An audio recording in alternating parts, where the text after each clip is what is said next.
This is our Metal Gear Solid Phantom Pain Spoilercast. Tonight we're going to be talking about the very taboo, everything that happened in the game, and the spoilers. So, if you have not beat the game, do not listen to this because you will hate us. We'll start off. I have tonight with me, I have Zach, and I have a guest here, Rob. So, you guys say hi.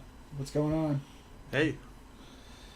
Alright, so we're just going to go right into it. We'll start with the meat of the conversation. What was your guys' thoughts on the ending twist of the game? Rob, you want to go first?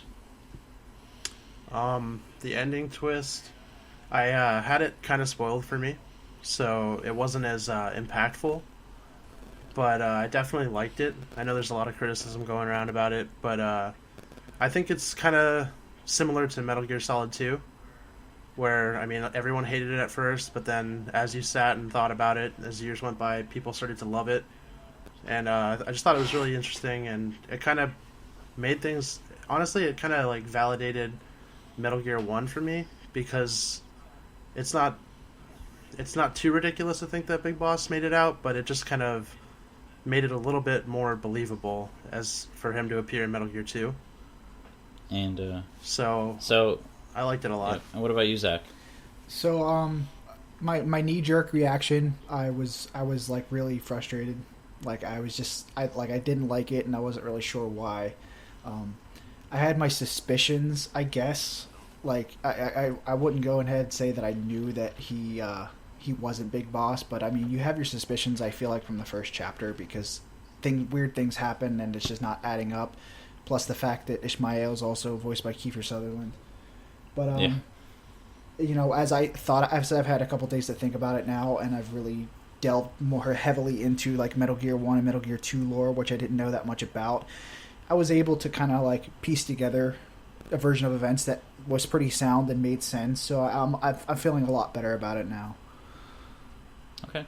And just to clarify for anyone that doesn't know about this, basically Kojima retconned the series to say that in Metal Gear 1, the big boss you fight is Venom Snake from this game, from Phantom Pain.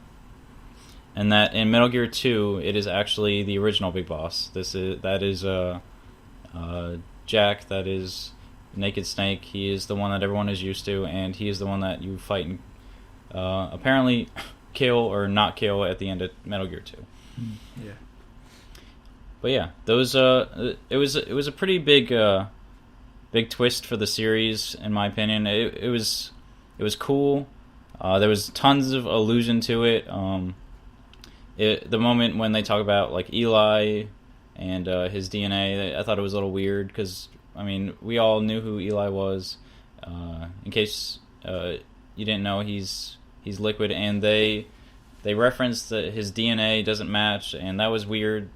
Point where I just already had kind of just given in and accepted that it was not the original Big Boss. For the series, I think it works. Like Rob was talking about, it was just weird that Big Boss survives the first game and then just appears in the second perfectly fine. But overall, I was pretty interested with the twist. I enjoyed it. It definitely was odd, but Kojima's an odd guy, and this is an odd series. I mean, there's psychic enemies, there's Ghost. We have to kind of just go with it with whatever's going on in the Metal Gear storyline. The biggest clue for me was the Mammal Pod and Huey when you first see them. This was before it got spoiled for me when the Mammal Pod asks if it's Snake, and Huey's like suspicious at first too. Yeah. Yeah, I didn't notice that. Well, I also too. I think one of the biggest things that like made me start to think that was because they said that your fingerprints don't match Eli's. He's not your clone, and I'm like, well, that's Liquid Snake. There's no way that's not Liquid Snake. So something is wrong here, and that was the only thing that really kind of made sense is that he was somehow not Big Boss. Yeah. I did think it was interesting that Kojima wrote it so that Zero was the one who actually orchestrated the big switch. I don't know if you guys listened to all the audio tapes, but I sat there religiously and listened to them. Yeah. And just to have Zero as one last chance, try and help his old friend before he knew that he was sick and that Skullface had infected him with a virus. So it was pretty interesting. A little thing that they don't really talk about in the series, how they kind of made up, but then it kind of escalated out of their control. This war between Cypher and Big Boss. Kind of humanized Zero a little bit more. Yep. Yeah.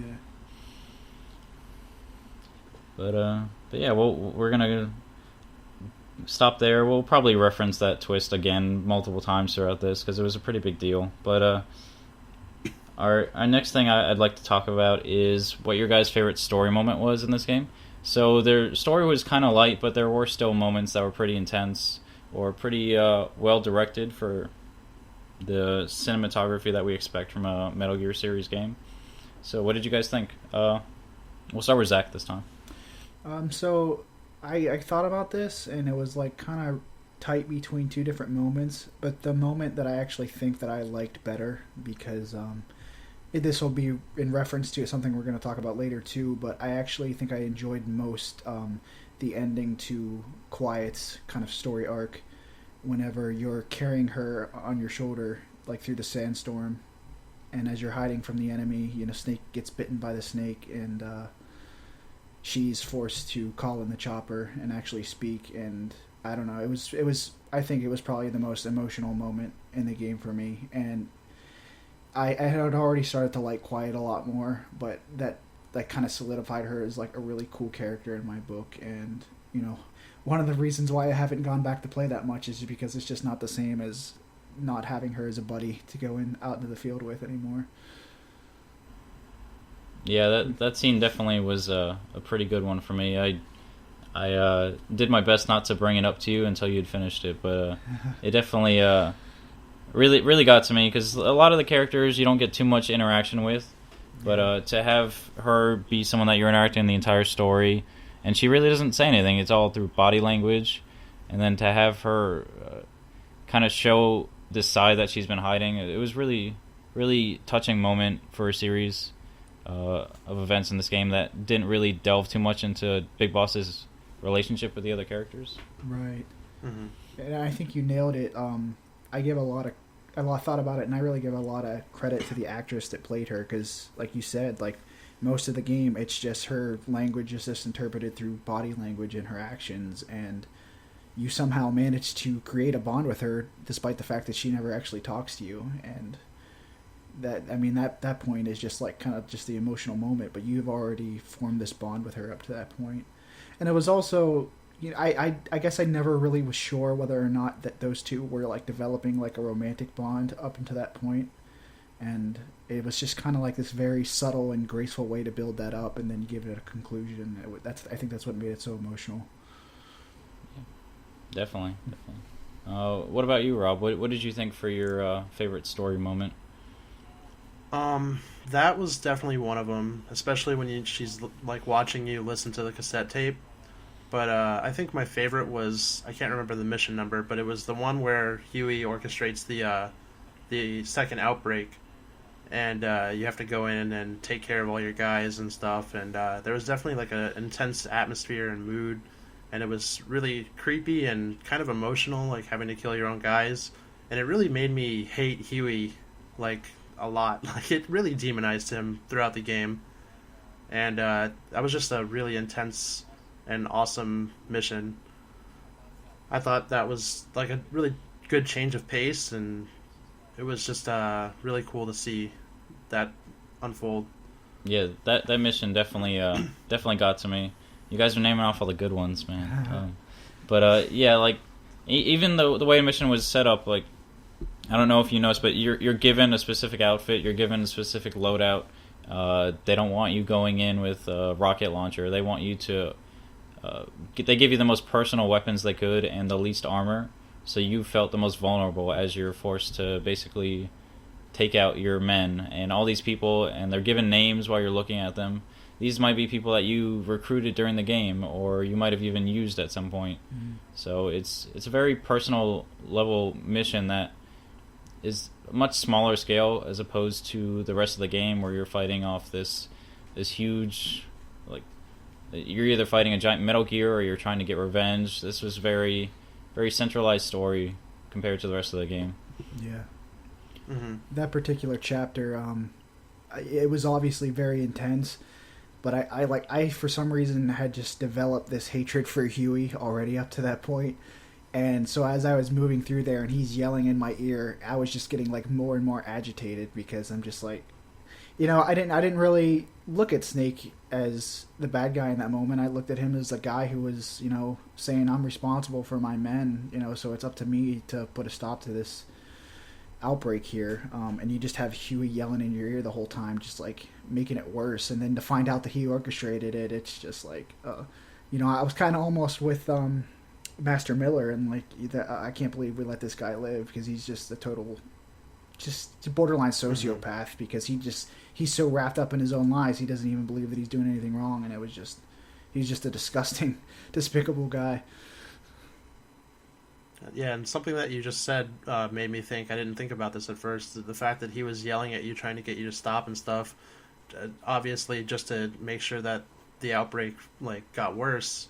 Just makes me hate him even more. Like I really can't stand him as a character. And I think the worst, the most emotional part of that was when you get to that final room, and I think there's like 6 guys and they're arguing over what to do, and they all just kind of salute you and say, we die by your word or something to that effect, and they just stand in a line for you to kill them.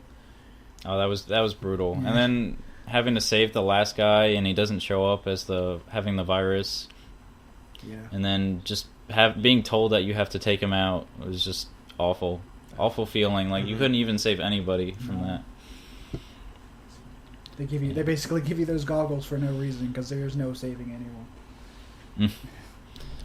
And you guys took all the good ones. I don't know what my favorite story moment would be besides those two. I think besides those, I think the coolest moment for me would have been the first time you see Sahelanthropus, and he's chasing you, and you have to get in the helicopter and fight him off as you're trying to escape with Huey.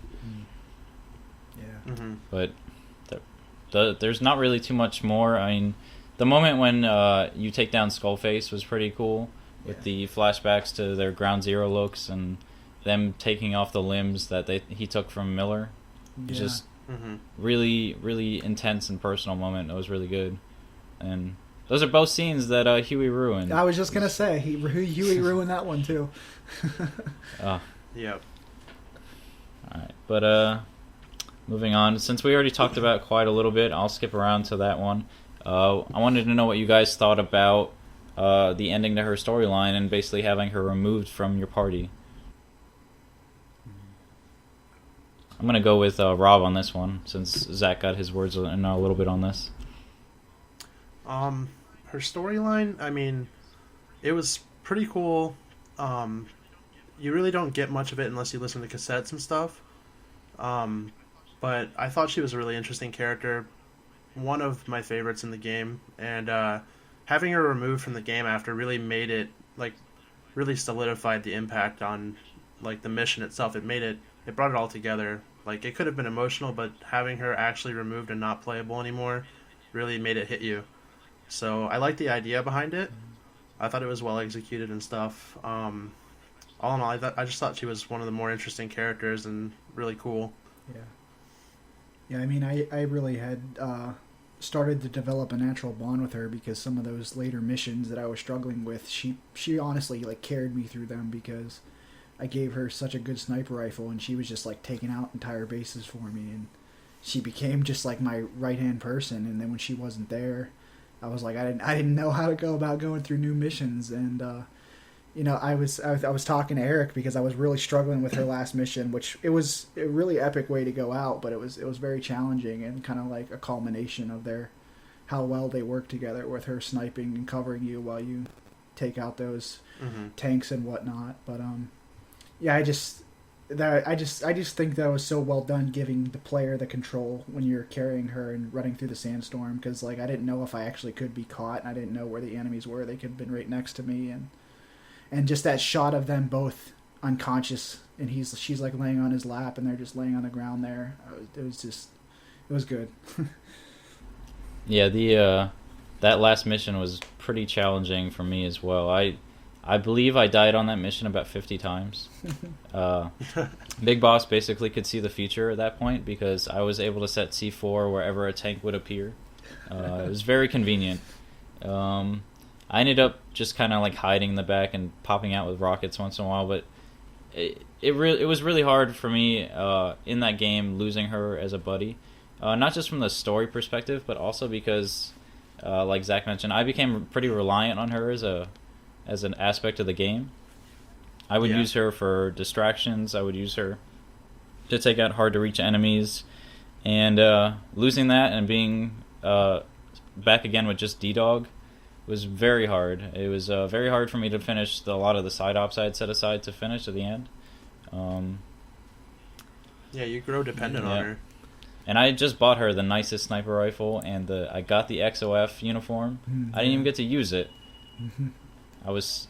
That last mission for her story was challenging for me too, especially since I had just finished the main story and I went in, I wanted to wear the leather jacket and stuff, and I was not properly outfitted at all. I didn't bring a rocket launcher or anything. I had no idea what I was getting into, so there was lots of ammo drops and lots of deaths. Well, fortunately, Eric gave me the tip to call in the supply drop for the flak armor, which made life so much easier. Because I wear the sneaking suit almost the entire game, but in those big fights, it's kind of useless. Yeah, the flak armor, it took me a while to figure that one out because I just couldn't find time to do a supply drop while I was getting shot at by 3 tanks. But I had to squeeze it in the back of the building and jump in the box really quick. Yep. But yeah, I mean, what'd you guys think about... I know when the game was announced and they were showing the trailers, they showed her outfit, and that was a big uproar by many people. But I mean, in my opinion, as a character, she was the best defined character in the game. More defined than Big Boss or even Miller, because she just... And it's funny because she didn't really talk, so...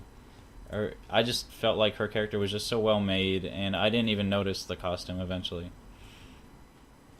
Yeah, I mean, I agree. I mean, I totally understand where people are coming from. We don't want to, like, just use women as sex objects in games, but to be honest, you know, sometimes I just wonder, like, if we make too big of a deal about certain things, because like you said, I mean, it was like, okay, she's wearing a bikini top, but other than that, honestly, it wasn't even something that was like I was cognizant of ever when I was playing the game. It wasn't like I was looking at her like that way. The only time that it kind of made you step back, I think, was the scene where it's raining and she jumps out of the chopper and strips down, basically. That was the only time where I kind of became cognizant of it. But I mean, she was obviously... But even that scene, you know, there was like this really kind of like special like little moment of interaction with them, which again, I'm not sitting... I don't think I was sitting there gawking at her or anything like that. There was just this really good moment where you see, you know, rough and a rugged Big Boss sitting there, and they're just splashing water back and forth at each other, and I just feel like I just, when I think about it, I just think about how much Stephanie Justin is the actor that plays her, and how much, you know, she obviously believed in the character to play her, and I feel like if she was comfortable with it, then, you know, I was also comfortable with it, and like you said already, we've already established she was one of probably the best characters in the game. So, I mean, I really didn't take that much of an issue with her outfit. I don't feel like it was distracting or unnecessary or anything like that. Definitely. Yeah, you, like you said, you weren't really cognizant of it. It's like, because she was such a good character and stuff, and you actually develop like a bond with her, you kind of like respect her and stuff, and you kind of look past that. You don't really see the outfit and stuff. You see the person and stuff. But Kojima tweeted when someone was criticizing it that when the game came out and you found out the reason for her dressing like that, you'd regret your words and deeds or something like that. I mean, as far as that went, I don't really think so, but it was an interesting story aspect to explain why she dressed like that. I mean, I appreciated it. Yeah, it wasn't like a... He built it up almost like she was like maimed or something like that. There was all those theories about it was actually Chico, and to find out it was the plant thing wasn't as jaw-dropping or story-making as I thought it would be, but it was... I mean, she was maimed. She was lit on fire, and she had to use the parasites to do that, and so she breathed through her skin. So, like, it explained it, but I don't think it was so jaw dropping or like groundbreaking that like people would regret like criticizing the outfit and stuff. I think I eventually just ignored it because not only was her character well defined, but she was also extremely strong. Like her character, like we all said, we basically relied on her for the game. You don't really notice that when she's sniping all the enemies in the base while I sit there and watch. Yeah. I didn't honestly have a problem with it when she was announced. I didn't really think of it because, like, throughout the series, there's like weird things. Like, you can see Olga's nipples through her wet shirt in Metal Gear Solid 2, and there's Fortune has a kind of like skimpy outfit, Eva, and there's all sorts of stuff like that. Even with the male characters, there's sexualization. Peace Walker with like the beach mission and stuff. Like, there's all sorts of stuff like that. It's not. I was just gonna say all the jokes I've seen about Ishmael's butt crack in the beginning mission. So. Yeah, when it zooms in, that caught me off guard. It was a very like serious scene, and you're looking at his butt crack. Like... Yep. Yeah. All right, so moving on. So one big aspect that I felt in this game was how it let you basically create these story moments for yourself, as opposed to the narrative that was designed by Kojima. And I feel like everyone's gonna have something that they did in the game that really like caught them and like really captured their imagination and make them feel like Big Boss. So I mean, did you guys have moments like that? We'll start with Rob on this one. Yeah, definitely. I mean, I could go on forever on some of them, but I had a couple that were really fun. There was the mission where you had to get a bunch of tanks and stuff. You had to destroy a bunch of tanks, and one of the things that I did was I put my horse in between a blockade, and so it stopped there, and I ran up and Fultoned it, and I thought that was kind of cool. It was a pretty fun way to take care of them. But there was just another one where I was in a base, and this is being dependent on quiet again. I thought I took everyone out, and then I got spotted, and of course she killed him, and I just thought that was really cool too. There's all sorts of different moments you could go in, and everyone's going to have a different experience. Yeah. What about you, Zach? Anything that you did that made you feel like Big Boss? Yeah, there was two missions in particular that are burned into my brain. One of them I think I already told you about, so sorry for saying the same one again. But I think it was the first mission in Africa. Maybe not the first mission, but it's when you have to go to that water treatment facility and shut the pump off and destroy the tanker.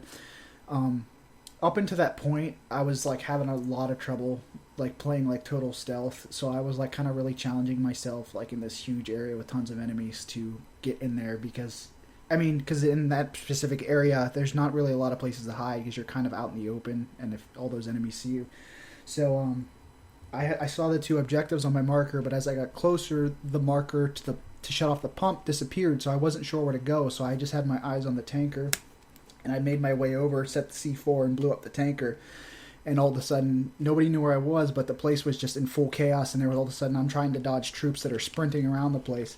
And it was just like the most stressful thing that I ever went through, trying to all of a sudden surpass all these guys sprinting around to get up and turn off the pump. And as I did, and then like carefully slipped out the back. And as soon as I hit land, just sprinting away to the chopper and praying to God I didn't get caught. And I mean, I never ended up getting caught, but it just made me feel so...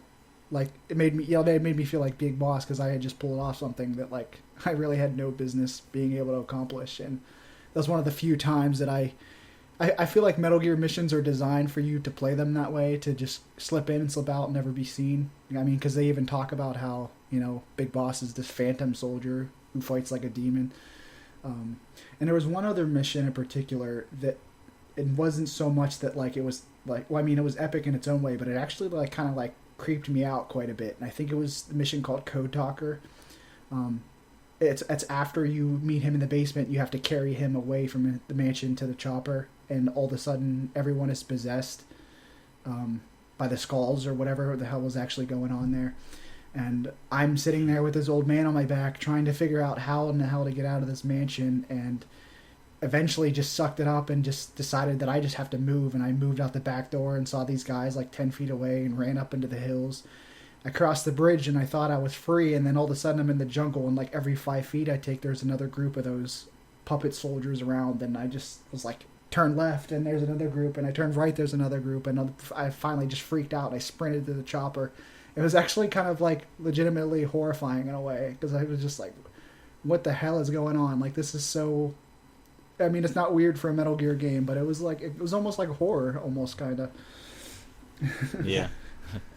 Maybe Kojima picked up a little bit from PT before he was taken off that project. There you go. You bringing up that mission actually made me think of the one that was the most stressful and memorable for me. I totally slipped my mind. It was that same mission, and as I was trying to escape, I had killed a lot of people, and I actually went the other way, the back way, and there was the helicopter trying to find me and stuff, and I don't know how it didn't spot me, but I was running with Code Walker on my back, or Code Talker, and as the helicopter flew right over me, and I thought for sure I was going to get caught and die again, because I had failed a couple times on that mission, and it felt really cool to slip past that way. Yeah, for me, my moment that I felt like I was this incredible super soldier, I actually wrote about it. There was a mission you had to save an Intel team member in the back of one of the bases in Africa. He was in a ditch. And I had started the mission, and I couldn't find him. I'd lost in this mission at least a dozen times, because you had to find two Intel members. One was captured, one was walking around. And I'd sent Quiet to scout the area, and she had actually spotted the first team member for me. So I was able to skip finding the intel for the mission and skip interrogating, and I was able to sneak up and save this guy. So I go in, I take out the group of soldiers guarding him with silenced weapons, and then I'm kind of sitting there wondering what to do. I can't call in a helicopter close enough because there was the anti-aircraft radar right next to it, and he can't be faulted because he's injured. So I'm sitting in the back of the base. I tell Quiet to start shooting, and I sneak in as they're distracted by her, and I plant C4 on the anti-air. I plant it on the power for the base, and I plant it on their communications. I get back out, and I start. They're still trying to find her, and I set off all the explosions. Now all the soldiers in the base are running around. I have her on just cover fire, so she's just shooting at will. And I call in a helicopter.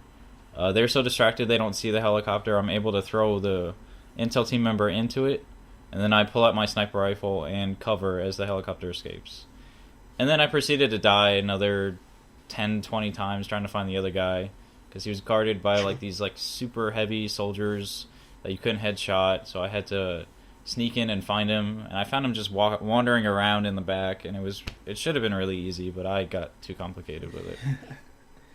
Yeah, that was the one thing that I think I realized maybe like a little too late in the game, because I was too busy being frustrated about how different this was for a Metal Gear game, instead of just realizing that like a lot of the moments you were kind of making for yourself by just, you know, being Big Boss, which with the whole twist, I felt like that was kind of obviously what Kojima was trying to say, was that, you know, you mean by letting you make the avatar, you are Venom Snake. Like, he's not this character that you're looking at from a third-person perspective, but yet you are him, and so you're making your own moments with your Diamond Dogs, basically.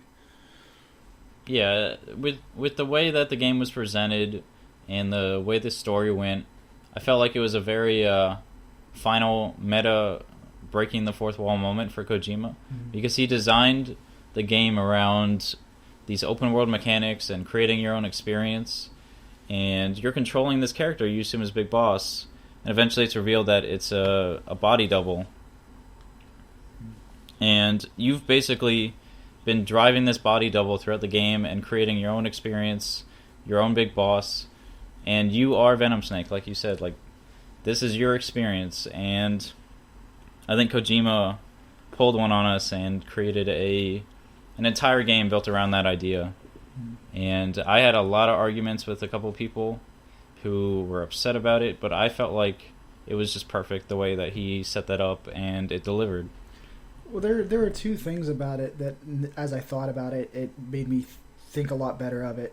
One of them, I think I told you, was like I read that somebody else commented was like, speaking of like how meta Kojima could be, that all of a sudden pulling that from under you at the very end and saying, you're not Big Boss, you're this other character, kind of like makes you feel, because I mean everybody's talking about their own phantom pain throughout the game, and somebody said that that's kind of like Kojima's way of making the player feel their own phantom pain, because that's kind of how I felt when I first beat the game. Was like I felt like I was missing something by not playing as the real Big Boss, if that makes sense. But then as I think about it, we're saying we're Venom Snake, but I think the reality is I think we were playing as Big Boss, because Big Boss is not. At that point, it's no longer just the man. Big Boss is a legend, and it's this idea that these soldiers are rallying around. I mean, this basically the super soldier that has been, heavily exaggerated to the point where there's stories being told about him, and and it can go either way. He becomes a hero to some, and then to when we're playing a Solid Snake, and they're saying, Big Boss is the super villain, this warlord. And that's kind of what happens with the idea of a legend of someone. So, it kind of was like what Zero, wanted to do, from what I understand, with the whole Patriots to begin with. He wanted to, build up the legend of Big Boss to, do what he will with. So, I felt like they accomplished that by letting you be the legend of Big Boss and build that up for whatever you wanted. Mm-hmm. Definitely. All right, so I have one more topic I'd like to talk about before we kind of go our closing comments and you guys get one last say in what you thought about the game. So there was a mission that was omitted from the game. You could find it, though, on the Collector's Edition DVD or on YouTube if you waited long enough. And that was the Chapter 51. The name again escaping me. I think it was called Kingdom of the Flies, based off of Lord of the Flies. That's agree. Yeah, and there was already references to Lord of the Flies in the game, like when you first find Eli and he's got the pig head in front of him. But and this was a big mission. This mission was omitted from the game, and it was basically, if you watch the video, the culmination of all of Diamond Dogs and the finishing story to Sahelanthropus and Eli. So you guys both watched it, right? Yes. Yeah. So we'll start with Zach. What'd you think of this one? I can't understand why they thought it was a good idea to cut that, because that was kind of like one of the big story parts that just kind of got left loose. Eli and the other children take off, and they just kind of, that's the end of it, and they don't talk about it anymore. And also it was frustrating because Eli obviously has this connection with Rebenock, who we assume is Psycho Mantis. I don't think they ever actually declared that at any point in the game, and those are two major characters obviously to us that we know and we're familiar with. And so I just can't understand why they would cut something like that out. That was such an obvious conclusion.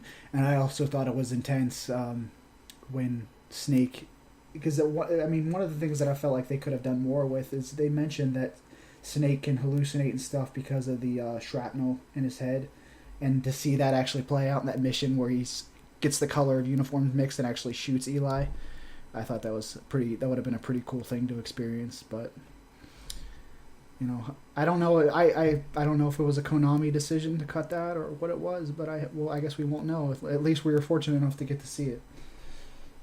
Yeah, it was nice to see even just a little bit of it, but it would have been great to play. It seemed like a great mission. Yeah. What did you think about it, Rob? You want me to just say my opinion on the whole thing? Yeah. Yeah, alright. I thought the whole story was awesome. It was unfinished and stuff, but it was cool to at least see it. I don't think it was a conscious decision to cut it, but more budget and deadlines and stuff. But it was really cool to see Liquid and Psycho Mantis kind of wrap up their stories, and you get more of them than you do in at least with Liquid throughout the whole game, and just some actual voice acting and stuff. And it was just really intense, especially when he got shot, and the yell he does and stuff was just really really intense and emotional. And there was a little bit more voice acting from everyone in there, and it was just really cool to see all of that. And tying up Sahelanthropus's story and seeing how it influenced the future Metal Gear Rex and why it wasn't in the future in the story ahead of that point was cool. Yeah, that's a huge part that they left out in the story, because without this chapter, you're basically left wondering where is that Metal Gear, Right. because it almost seemed more advanced than any of the future versions of the Metal Gears. Mhm. So it's just kind of like in the world somewhere. And if you, I don't know if you guys noticed, but in the scrolling timeline at the end of the game, they actually referenced that moment in the game. There's actually a reference to the Fireflies Oh moment. yeah, they did, yes.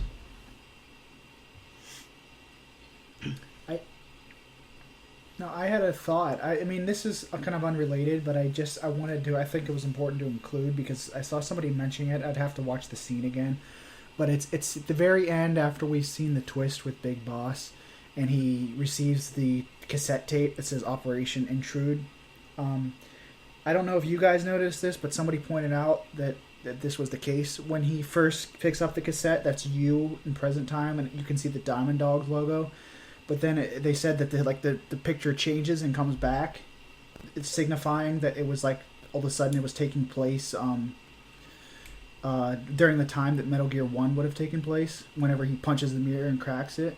Did you guys happen to notice anything like that? That's the feeling that I kind of got from it. Like that's what I thought that was implied, but nothing. I mean, at the same time, certain things didn't add up because, like you said, the Diamond Dogs logo was there and stuff. But I didn't notice it disappearing or anything, so I thought it was just kind of implied. But I wasn't really sure what to think about it. I'd like to think that that was happening like right before Solid Snake shows up or something like that. Because in the back of my mind, I kind of like had secretly hoped that like this game would finish by like literally bringing those two together, like by building up to that operation. Because there's so much stuff that I'm not sure about, like because I never actually played Metal Gear 1 or 2. So I only learned from secondhand sources, but I guess that's my biggest disappointment with the game is that I was hoping to see a lot more of a circular closing between the two, as far as like, and that's why I think it was disappointing to see Chapter 51 cut because, I wanted to see like the origin of some characters like Psycho Mantis or like any of the members of Foxhound, but we just get like a little bit of Eli and. We just see a floating boy that we never learn anything about, and that's kind of it. Yeah, I think it's all but implied that the floating kid, the third child, is Psycho Mantis, because how many psychics do they know from Russia with the iconic mask, and there's none other in the series, so it's almost like a given that it's him, but it's never confirmed. I did a lot of post research and couldn't find anyone else saying that it was him or wasn't. Yeah. So I think most of his story was kind of in the cassettes, but even then it didn't really confirm it or anything. But in regards to the Operation Intrude cassette, if it wasn't happening right then, I would like to think that Big Boss had sent him that tape a little bit ahead of time to prepare him, since he was kind of the one that ran the mission and guided Snake into it. Yeah. The way it ended with that scene in the mirror, there's still a lot left out of the game, even though this is supposed to be the final chapter that fills in the gap. With that tape that's sent to him, I think that's the point that he I took it as the point where he turned evil, is when he finds out that he's been used. So he Venom Snake takes the Big Boss name and uses it to gain his advantage. So I didn't really get that. I mean, throughout the game, he makes good moral choices and stuff, and I kind of sympathized with him and felt bad for him a little bit for being used and stuff, and I never thought that he really... I think he just started to play the part more than just turn evil. Well, I mean, evil is a broad term in this series because they're fighting for the goal for soldiers to have their own freedom and not be controlled by governments. And I feel like Venom Snake as Big Boss still carries on that will. Just the way that he goes about it is a little more twisted, because even with the development of Mother Base, you're not building a haven for soldiers, you're building a military. And that's not something that the actual Big Boss was working to. Yeah, there's always a moral ambiguity, and that's what I said, like, even long before I got to the end of the game and there was a twist. Like, I was like, it's kind of funny. You're playing as this guy who is supposed to be this evil warlord, but now that you're on the other side of the fence, it feels right. Like, I really kind of empathize a lot with Big Boss and the decisions he made, and it really feels like you're like giving like a new way of life for a lot of these men. And they even drive that point home a little more by adding the whole factor of child soldiers in there, and making it a point to save them and bring them back to your base so that they can have a new life and to educate them. And they really do a great job to paint him up to be like this moral guy, which I think they did very well. I mean, I felt like he was out, but then again, like you said, when you come back to the fact, well, he is building his own military to achieve his own ends. So I mean, it's just a matter of perspective, I guess. Yeah. All right. Well, we've talked for a bit. I mean, I could talk about this for hours, but I won't record a 3 to 5 hour conversation. But I do want to have some closing comments from you guys. Start with Zach. I mean, something we didn't cover that you thought was really important to the narrative, or something that that players should definitely notice to take from the game. Well, I feel like we did a really good job of hitting the main points. Like I said, this was one of the most conflicting experiences of the Metal Gear game I ever had. I feel like a lot of people jumped in and either really loved it or they really were frustrated with it. And I was in the later camp. I was really frustrated with it because even though a lot of people were disappointed with how many hours of cutscenes were in 4, I enjoyed it just because I play these games for the story and I wanted my questions answered. But like we said, if you're going into this game, it's all about really making your own experiences as Big Boss, and I think that's kind of where the charm is once you recognize that and you embrace it. Overall, I still can't say that I'm not disappointed with the fact that I kind of wish that there was another group named after some kind of animal with freakish powers that I could have had boss fights with. I mean, we kind of get that with the Skulls, I guess, and we get our staple sniper fight with Quiet, but aside from that, I mean, I feel like that was the biggest disappointment with the game. Other than that, I've come around on the game, and I feel like it is a fitting chapter. It does make sense. I just wish that it answered even a little more, but I guess at the end of the day, that wouldn't be very Kojima-like, I guess.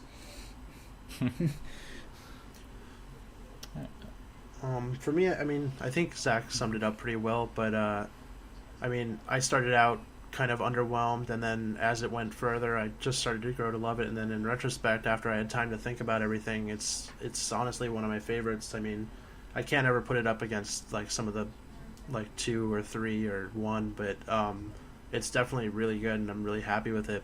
I mean, sure, I would have liked more from the story, or I would have liked to see stuff like Sniper Wolf or Vulcan Raven or Drebin or something, but I mean, I think it did a really good job of fleshing out some characters and some story, and just kind of maybe just supplementing the story and stuff and letting you see some stuff. It was really cool.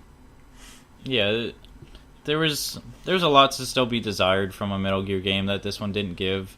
Like Zach, I'm also a fan of 4 and the 2-hour cutscenes, but I mean, we all made points, and basically this game justifies itself. It's a different taste for a Metal Gear fan, so it takes a little getting used to, but I mean, I had a 45-hour playthrough, so I had plenty of time to get used to the taste of this game. I do want to point out that the structure of the story was very odd to me, because we play through the first 30 missions and not much really gets answered beyond the Skullface storyline.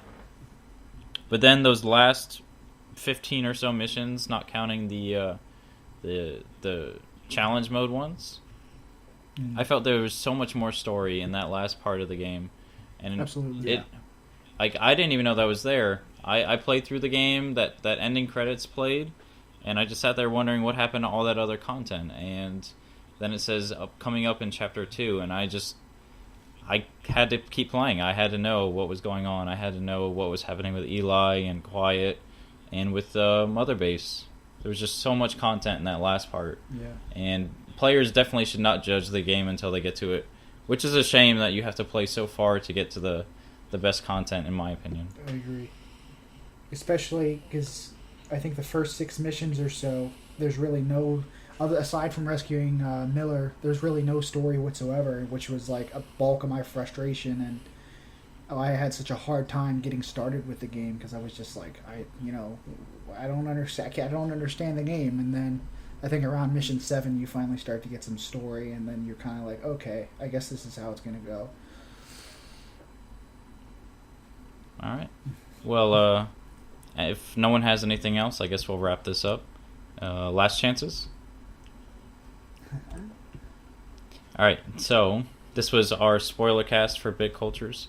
We all played through the game. We put in the effort.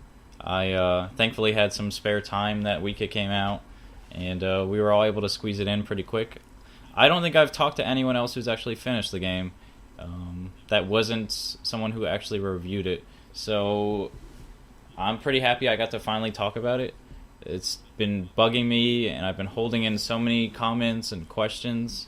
But I'm happy I was able to talk to you guys about it. For sure. Yeah, for sure.